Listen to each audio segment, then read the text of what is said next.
Hello students, कैसे हैं आप सभी लोग। उम्मीद है आप लोग बहुत अच्छे होंगे। माय नेम इज़ आशीष गिरी। आज की इस वीडियो के अंदर हम डिस्कस करेंगे CSIR NET life science cell signalling part 15। Student, इससे पहले मैं सेल सिग्नलिंग के 14 पार्ट्स ऑलरेडी कवर कर चुका हूं। तो जितने भी ऐसे स्टूडेंट हैं जिन्होंने अभी तक उन 14 पार्ट्स को कवर नहीं किया है, सबसे पहले आप लोग इसी वीडियो के डिस्क्रिप्शन बॉक्स में आपको लिंक मिलेगा या फिर आप चैनल के अंदर जाएंगे, आपको एक अलग से प्लेलिस्ट मिल जाएगा।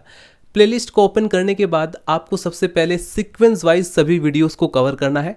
उसके बाद आपको पार्ट 15 भी आसानी से समझ में आ जाएगा। जितने भी ऐसे स्टूडेंट हैं जिन्होंने 14 पार्ट्स ऑलरेडी कवर किए हैं, वो लोग हेडिंग डालेंगे cell signalling part 15 TGF beta pathway. Part 15 के अंदर आज हम कवर करेंगे TGF बीटा पाथवे, जो कि एंजाइम लिंक रिसेप्टर से रिलेटेड पाथवे होता है। इससे पहले मैंने डिस्कस किया था पार्ट 14 के अंदर जैक-स्टैट पाथवे, वो भी एंजाइम लिंक रिसेप्टर से ही रिलेटेड था। और ये TGF बीटा पाथवे एक मोस्ट इंपॉर्टेंट पाथवे है एंजाइम लिंक रिसेप्टर से रिलेटेड। इसको भी बहुत आसानी से हम लोग कवर कर लेंगे। इसको याद करने के क्या ट्रिक्स हैं उसको भी मैं आपको बताऊंगा। फर्स्ट ऑफ ऑल स्टूडेंट, इस सिग्नलिंग से रिलेटेड हम सबसे पहले कवर करते हैं इंपॉर्टेंट कंपोनेंट के बारे में। जब भी आप किसी भी सिग्नलिंग के मैकेनिज्म को समझते हैं या फिर उस पाथवे को समझते हैं, तो हम लोग जानते हैं कि सेल सिग्नलिंग के अंदर रिसेप्टर्स होते हैं, लिगेंड्स होते हैं, ट्रांसक्रिप्शनल रेगुलेटरी फैक्टर्स होते हैं या इनहिबिटरी प्रोटीन्स होती हैं। तो उन सभी कंपोनेंट को सबसे पहले हम कवर करेंगे। देन हम लोग डायग्राम की मदद से, जैसे आप लोग इस डायग्राम को ध्यान से देखेंगे तो इसको 3 स्टेप्स में समझना है। यहाँ से लेकर के यहाँ तक ये पहला स्टेप है, ये सेकंड स्टेप है और ये थर्ड स्टेप है। ये तीनों डायग्राम सफिशिएंट है इस पूरी कंप्लीट सिग्नलिंग को समझने के लिए। तो चलिए स्टूडेंट, वीडियो को स्टार्ट करते हैं। सबसे पहले देखते हैं कि इस पूरे सिग्नलिंग के अंदर ये जो पाथवे है, इसमें रिसेप्टर का काम कौन करता है और रिसेप्टर का नेचर क्या है। आई मीन रिसेप्टर की क्या क्या प्रॉपर्टीज़ हैं। तो TGF बीटा पाथवे सिग्नलिंग के अंदर जो रिसेप्टर है वो 2 तरह का होता है, 2 टाइप्स का होता है, R first and R second, या आप कह सकते हैं कि रिसेप्टर फर्स्ट और रिसेप्टर सेकेंड। इन दोनों के अलग अलग काम होते हैं। यदि मैं इस रिसेप्टर की प्रॉपर्टीज़ के बारे में या नेचर के बारे में डिस्कस करूं, तो ये सिंगल ट्रांसमेम्ब्रेन रिसेप्टर होता है। सिंगल ट्रांसमेम्ब्रेन रिसेप्टर का मतलब प्रीवियस वीडियोस के अंदर आपने देखा था GPCR पाथवे।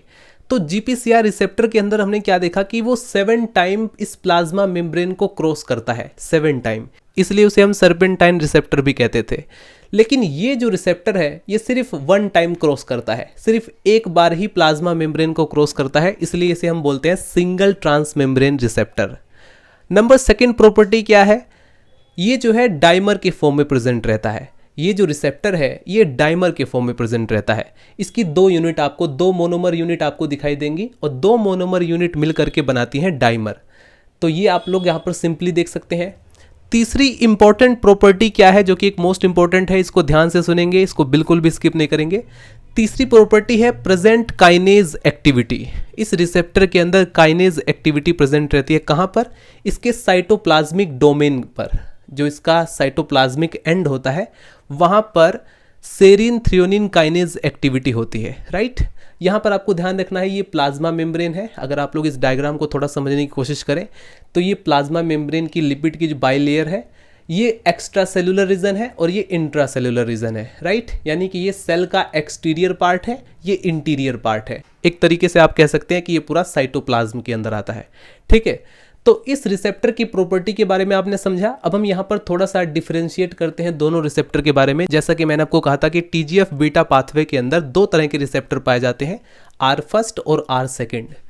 R सेकेंड जो रिसेप्टर होता है, जैसे कि आप लोग इस डायग्राम में देख रहे हैं, ये जो रिसेप्टर है ये R सेकेंड है और ये जो रिसेप्टर है जो कि ग्रीन मार्कर से मैंने बनाया है, ये जो है R फर्स्ट रिसेप्टर है। ये जो R सेकेंड रिसेप्टर होता है ये लिगेंड से बाइंड करता है। अब यहाँ पर क्वेश्चन आता है कि लिगेंड कौन सा होता है। लिगेंड या सिग्नल मॉलिक्यूल का काम करता है TGF beta, right. TGF beta जो होता है यानी ट्रांसफॉर्मिंग ग्रोथ फैक्टर बीटा जो होता है वो एक तरीके से लिगेंड या सिग्नल मॉलिक्यूल का काम करता है। और R सेकेंड जो रिसेप्टर सेकेंड है उससे लिगेंड आकर के बाइंड करता है, राइट। यानी इनिशिएशन कहाँ से हुआ, जो स्टार्टिंग पॉइंट हुई इस पूरी सिग्नलिंग को इनिशिएट करने के लिए, जो सिग्नल मॉलिक्यूल रिस्पॉन्सिबल है वो है TGF बीटा। और TGF बीटा जो लिगेंड होता है वो आकर के R सेकेंड यानी जो टाइप सेकेंड रिसेप्टर होता है उससे आकर के बाइंड करता है। यानी कि रिसेप्टर सेकेंड जो होता है, R सेकेंड जो होता है, वो रिस्पॉन्सिबल है सिग्नल को इनिशिएट करने के लिए, करेक्ट। तो टीजीएफ बीटा पाथवे के अंदर जो लिगेंड होता है वो है टीजीएफ बीटा।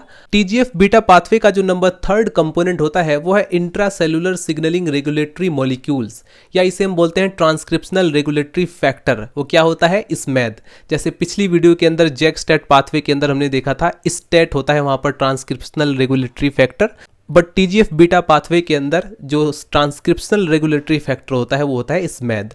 अब ये जो स्मैद होता है ये 3 प्रकार का होता है, ध्यान रखेंगे तीनों टाइप्स को अच्छी तरह से आपको समझना है। पहला है आर स्मैद, दूसरा है को स्मैद, तीसरा है इनहिबिटरी स्मैद। इन तीनों के अलग अलग फंक्शन होते हैं। सबसे पहले हम बात करते हैं आर स्मैद के बारे में। ये जो आर स्मैद होता है ये रिसेप्टर से बाइंड करता है। कहाँ बाइंड होता है, कब बाइंड करता है, ये हम मैकेनिज्म के अंदर देखेंगे। अभी आपको यहाँ पर ध्यान रखना और लिख लेना है इसके बारे में कि ये जो आर स्मैद होता है ये रिसेप्टर से बाइंड करता है। आर स्मैद जो होता है वो 5 टाइप का होता है। SMAD first, SMAD second, SMAD third, SMAD fifth, SMAD eighth. यहाँ पर आपको एक इंपॉर्टेंट पॉइंट ध्यान रखना है कि नंबरिंग का भी आपको ध्यान रखना है, ठीक है, क्योंकि नंबरिंग से भी अगर आप लोग थोड़ा भी गड़बड़ करोगे तो गलत हो जाएगा। इसके बाद जो स्मैद का सेकंड टाइप है वो है को स्मैद। को स्मैद का क्या फंक्शन होता है, कब ये बाइंड करता है, उसके बारे में भी हम समझेंगे। लेकिन जो स्मैद 4 होता है उसे हम बोलते हैं को स्मैद, ठीक है, इसको भी आप लोग नोट डाउन करेंगे। नंबर 3rd जो स्मैद होता है वो है इनहिबिटरी स्मैद।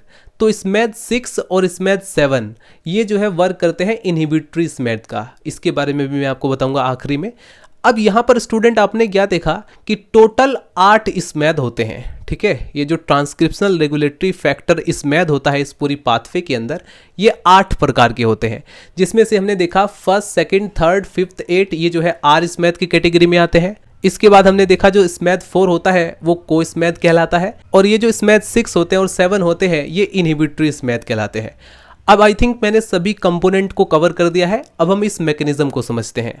सो स्टूडेंट्स, जैसा कि हम लोग प्रीवियस वीडियोस के अंदर जो पाथवे है उनके मैकेनिज्म को हम देख चुके हैं, तो उससे हमें समझ में आता है कि जो सिग्नलिंग को स्टार्ट कौन करता है, इनिशिएट कौन करता है, सिग्नल मॉलिक्यूल या लिगेंड जिसे हम बोलते हैं। तो इस पूरे टीजीएफ बीटा पाथवे के अंदर जो लिगेंड का फंक्शन करता है वो है टीजीएफ बीटा। ये जो टीजीएफ बीटा मॉलिक्यूल है ये आकर के आर सेकंड यानी कि जो टाइप सेकंड जो रिसेप्टर है उससे आकर बाइंड करता है, ठीक है। इसकी जो एक्स्ट्रा सेलुलर डोमेन होती है उससे आकर बाइंड करता है। अब जैसे ही TGF beta ligand receptor second से आकर बाइंड करता है तो रिसेप्टर सेकंड हो जाता है एक्टिवेट।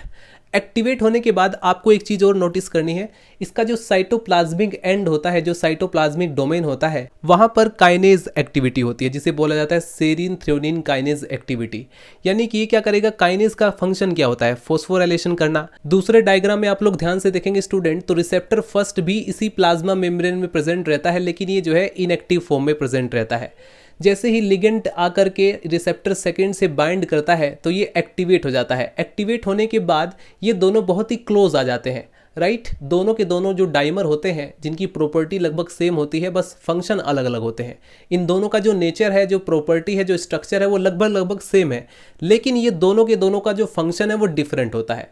जो आर सेकंड रिसेप्टर है ये जो है लिगेंड से बाइंड करता है। अब यहाँ पर होगा क्या कि जैसे ही आर सेकंड रिसेप्टर एक्टिवेट हो जाता है ये दोनों बहुत ही क्लोज प्रोक्सिमिटी में आते हैं और बना लेते हैं टेट्रामर कॉम्प्लेक्स। अब यहाँ पर आपको ध्यान रखना है, ये दोनों रिसेप्टर आपस में मिल करके टेट्रामर कॉम्प्लेक्स बना लेते हैं। अब दोनों डाइमर रिसेप्टर टेट्रामर कॉम्प्लेक्स बनाने के बाद अब यहाँ पर क्या होता है कि जैसे ये दोनों क्लोज प्रोक्सिमिटी में आते हैं तो रिसेप्टर सेकंड के अंदर जो सेरीन थ्रेओनिन काइनेज एक्टिविटी होती है वो रिसेप्टर फर्स्ट के सेरीन थ्रेओनिन काइनेज को जाकर के फॉस्फोराइलेट कर देता है, राइट। जैसा कि आप लोग डायग्राम सेकंड में देख सकते हैं, यानी कि अभी इतना तो हमने स्टेप फर्स्ट में समझा। स्टेप सेकंड के अंदर जो डायग्राम सेकंड है इसके अंदर आप लोग सिंपली देख सकते हैं टेट्रामर कॉम्प्लेक्स के अंदर कि ये जो रिसेप्टर सेकंड का सेरीन थ्रेओनिन काइनेज है ये जाकर के फॉस्फोराइलेट करता है रिसेप्टर फर्स्ट के सेरीन थ्रेओनिन काइनेज को, ठीक है। दोनों ही तरफ आप लोग ध्यान से देखेंगे तो आर फर्स्ट जो रिसेप्टर होता है उसका फॉस्फोराइलेशन हो जाता है, उस पे हो जाता है फॉस्फेट ग्रुप का एडिशन। दोनों तरफ आप लोग सिंपली देख सकते हैं। अब यहाँ पर आपको समझना है स्टूडेंट कि साइटोप्लाज्म के अंदर मौजूद होता है ट्रांसक्रिप्शनल रेगुलेटरी फैक्टर स्मैद। ये जो स्मैद होता है स्टूडेंट ये तब तक कि इस रिसेप्टर फर्स्ट से बाइंड नहीं होता जब तक कि इसका फॉस्फोराइलेशन ना हो जाए। ध्यान रखना स्टूडेंट यहाँ पर कि एक एक सिग्नलिंग का एक अपना महत्व, एक अपना इंपॉर्टेंस, एक अपना रीजन होता है। यहाँ पर जो प्लाज्मा मेम्ब्रेन के अंदर जो आर फर्स्ट यानी जो रिसेप्टर फर्स्ट था उससे स्मैथ जो ट्रांसक्रिप्शनल फैक्टर है वो पहले भी आकर बाइंड कर सकता था, लेकिन वो क्यों नहीं बाइंड किया? क्योंकि इसका फॉस्फोराइलेशन नहीं था। जब तक इसका फॉस्फोराइलेशन ना हो जाए तब तक इस साइटोप्लाज्म में मौजूद स्मैथ जो होता है वो आकर के इससे बाइंड नहीं करेगा। अब यहाँ पर जैसा कि आपने देख लिया, जैसे ही इसका फॉस्फोराइलेशन होता है तो साइटोप्लाज्म में मौजूद जो स्मैथ होता है, जो ट्रांसक्रिप्शनल रेगुलेटरी फैक्टर होता है, वो आकर के दोनों साइड में आकर बाइंड कर लेता है। रिसेप्टर फर्स्ट से बाइंड करने के बाद ये जो स्मैथ ट्रांसक्रिप्शनल रेगुलेटरी फैक्टर होता है इसका भी यहाँ पर फॉस्फोराइलेशन हो जाता है, जैसा कि आप लोग इस डायग्राम में सिंपली देख सकते हैं। ठीक है, दोनों ही तरफ फॉस्फेट ग्रुप अटैच हो चुका है। अब जैसे ही स्मैथ का फॉस्फोराइलेशन होता है, आफ्टर फॉस्फोराइलेशन ये जो है डिसोसिएट हो जाता है, यानी कि रिसेप्टर फर्स्ट से ये सेपरेट होकर के साइटोप्लाज्म के अंदर आ जाता है। साइटोप्लाज्म में आने के बाद जो स्मैथ फर्स्ट है, स्मैथ सेकंड है, ये बाइंड करते हैं को स्मैथ के साथ। यानी कि अब आपने देख लिया कि ये जो को स्मैथ होता है, यानी कि जो स्मैथ 4 होता है, इसका क्या फंक्शन है और ये कहां पर बाइंड करता है। ये साइटोप्लाज्म में जैसे ही फॉस्फोराइलेटेड स्मैथ फर्स्ट और स्मैथ सेकंड आते हैं, को स्मैथ जाकर के इनसे बाइंड कर लेता है। बाइंड करने के बाद ये बना लेता है ट्राइमर और हो जाता है एक्टिवेट। फाइनली स्टूडेंट, अभी तक इस पूरे सिग्नल कैस्केड के अंदर हमने क्या देखा कि ये जो ट्राइमर बना है, मेन ऑब्जेक्ट था इस पूरी सिग्नलिंग का इस ट्राइमर को बनाना, राइट। ये जो स्मैथ फर्स्ट, स्मैथ सेकंड और को स्मैथ है, ये आपस में मिल करके एक ट्राइमर कॉम्प्लेक्स बनाते हैं। यही कॉम्प्लेक्स जा करके न्यूक्लियस के अंदर एंटर करता है। ये न्यूक्लियर मेम्ब्रेन में मौजूद जो पोर्स होते हैं छोटे छोटे, उन्हीं पोर्स के जरिए न्यूक्लियस के अंदर एंटर कर जाता है। न्यूक्लियस के अंदर एंटर करने के बाद ये बाइंड करता है TGF बीटा रेगुलेटरी जीन के साथ। जैसे ही स्मैथ ट्राइमर कॉम्प्लेक्स जो होता है वो बाइंड करता है TGF बीटा रेगुलेटरी जीन के साथ, तो यहाँ पर होता है ट्रांसक्रिप्शन। ट्रांसक्रिप्शन के बाद होता है ट्रांसलेशन और फाइनली जो है उस प्रोटीन का फॉर्मेशन होता है जिस प्रोटीन के लिए ये जो TGF बीटा सिग्नल मॉलिक्यूल है ये सिग्नल या मैसेज लेकर आया था। तो TGF बीटा पाथवे का यूज मोस्टली कहाँ पर होता है? जैसे कि सेल प्रोलिफरेशन में, यानी कि सेल के नंबर्स को इंक्रीज करना हो, या सेल डिफरेंशिएशन करना हो, या एपोप्टोसिस यानी सेल डेथ करना हो, इन्हीं सब एक्टिविटी के अंदर TGF बीटा पाथवे का यूज किया जाता है। तो स्टूडेंट एक बार फिर से इसको फटाफट रिवाइज करते हैं। सबसे पहले क्या होता है, सिग्नल जो मॉलिक्यूल होता है यानी कि जो लिगेंड होता है वो R2 रिसेप्टर से आकर बाइंड करता है, जिससे कि ये एक्टिवेट हो जाता है। एक्टिवेट होने के बाद ये दोनों क्लोज प्रोक्सिमिटी में आ जाते हैं, बहुत ही पास पास आ जाते हैं, और पास पास आने के बाद दोनों ही जो रिसेप्टर है जो कि डाइमर के फॉर्म में मौजूद है, ये आपस में पास पास आकर के टेट्रामर कॉम्प्लेक्स बना लेते हैं। टेट्रामर कॉम्प्लेक्स बनाने के बाद जो R2 यानी जो टाइप 2 रिसेप्टर होता है वो आ करके टाइप 1 रिसेप्टर में इसका फॉस्फोराइलेशन कर देता है। इसका जो सेरीन थ्रियोनिन जो साइटोप्लाज्मिक एंड पर मौजूद सेरीन थ्रियोनिन काइनेज एक्टिविटी होती है, इस काइनेज एक्टिविटी का मेन फंक्शन क्या है? काइनेज का काम ही होता है फॉस्फोराइलेशन करना। तो ये आकर के R1 रिसेप्टर को एक्टिवेट कर देता है फॉस्फोराइलेशन के थ्रू। जैसे ये एक्टिवेट होगा, साइटोप्लाज्म में मौजूद ट्रांसक्रिप्शनल रेगुलेटरी फैक्टर स्मैथ जो होता है वो आकर के इससे बाइंड कर जाता है। बाइंड होने के बाद जो R1 रिसेप्टर होता है ये इस स्मैथ का भी फॉस्फोराइलेशन कर देता है। फॉस्फोराइलेशन होने के बाद जो स्मैथ होता है जो कि ट्रांसक्रिप्शनल रेगुलेटरी फैक्टर होता है, ये डिसोसिएट होकर के या सेपरेट होकर के R1 रिसेप्टर से साइटोप्लाज्म में आ जाता है। साइटोप्लाज्म में आने के बाद ये को स्मैथ से मिल करके ट्राइमर कॉम्प्लेक्स बना लेते हैं और एक्टिवेट होने के बाद ये पहुंच जाते हैं न्यूक्लियस के अंदर। न्यूक्लियस में पहुंचने के बाद जो ट्राइमर कॉम्प्लेक्स होता है वो TGF बीटा रेगुलेटरी जीन के साथ बाइंड करता है। बाइंड करने के बाद वहां पर ट्रांसक्रिप्शन का प्रोसेस स्टार्ट हो जाता है, देन ट्रांसलेशन होता है और प्रोटीन का फॉर्म हो जाता है। और किस प्रोटीन का फॉर्म होता है? उस प्रोटीन का फॉर्म होता है जो मैसेज लेकर ये जो लिगेंड आया था, ठीक वही प्रोटीन का फॉर्मेशन हो जाता है। तो इस प्रकार से स्टूडेंट TGF बीटा पाथवे के अंदर जो सेल सिग्नलिंग होती है ये पूरा कंप्लीट मैकेनिज्म था। अगर आपका कोई भी डाउट हो इस पूरे मैकेनिज्म, इस पूरे पाथवे से रिलेटेड, तो आप लोग कमेंट सेक्शन में मेंशन कर सकते हैं। अब यहाँ पर एक लास्ट जो इंपॉर्टेंट पॉइंट बचा हुआ है वो है इनहिबिटरी स्मैथ। अभी तक हमने सभी स्मैथ के फंक्शन को देख लिया, लिगेंड का भी, रिसेप्टर को भी हमने देख लिया।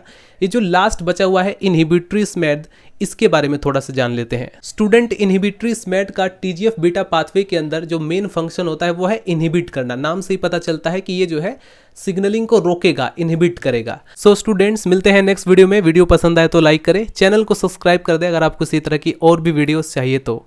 मिलते हैं नेक्स्ट वीडियो में। Bye bye, Tata.